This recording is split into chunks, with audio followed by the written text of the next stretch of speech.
The murder of Betsy Aardsma is an American murder case dating from November 1969, in which a 22-year-old graduate student was murdered by a single stab wound inside the Pattee Library at the Pennsylvania State University, Penn State, in University Park, Pennsylvania. She was from my hometown of Holland, Michigan, and was stabbed to death in Pattee Library on Penn State's main University Park campus on November 28, 1969. Her killer fled into the night and was never apprehended. It was a quiet Thanksgiving week on campus in the fall of 1969 when 22-year-old Betsy was stabbed to death in the stacks of the Pattee Library. Sunday marks 52 years and her killer has never been caught. That year, the Holland, Michigan native had spent Thanksgiving Day in Hershey, Pennsylvania, with her boyfriend but went back to campus early to finish a school assignment. The next day, on the afternoon of November 28, 1969, Betsy and her roommate Sharon walked from their dorm to the library. It was just after 4:45 p.m. when witnesses said they heard books falling. Betsy was found beneath a pile of books in aisle 51 of the stacks, and a library employee called campus security. She was transported to the student hospital on campus, where she was declared dead at 5:19 p.m.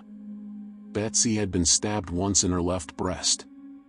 The wound, which was 1 inch wide and 3 inches deep, hit her pulmonary artery. Blood quickly entered her lungs, which kept her from screaming. That also accounted for the lack of blood on aisle 51, the doctor had told Simmers, which was also confirmed by the autopsy a few days later. The state police was called from the barracks located about 8 miles away from campus, and they went back to the library. "We went back over to the library," police said. "Back to what we now know was a crime scene." But when they arrived, nothing was left intact. The books had been reshelved and the floors had been mopped. After the area had been straightened up, students were allowed to walk through the area and no one was asked to stick around to answer questions. Witnesses were eventually questioned, but most could only recollect hearing books falling. A sketch was created from a description given by one of the witnesses who said they saw a man running away, but a suspect has never been named.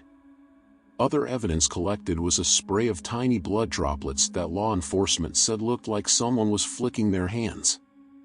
It matched Betsy's blood type, but DNA technology was not available at that time, and there wasn't sufficient evidence collected to solve the case. Some believe she was murdered by serial killer Ted Bundy, as it was discovered he was at Temple University around the time of the incident. Law enforcement, however, did not see a correlation between her stabbing and the Bundy murders. Many people involved in the investigation have either died or retired, and Betsy's family no longer speaks about the case, having chosen to move forward with their lives. But justice for Betsy is something all are hoping for. If you like my video, please subscribe to my channel. Thank you.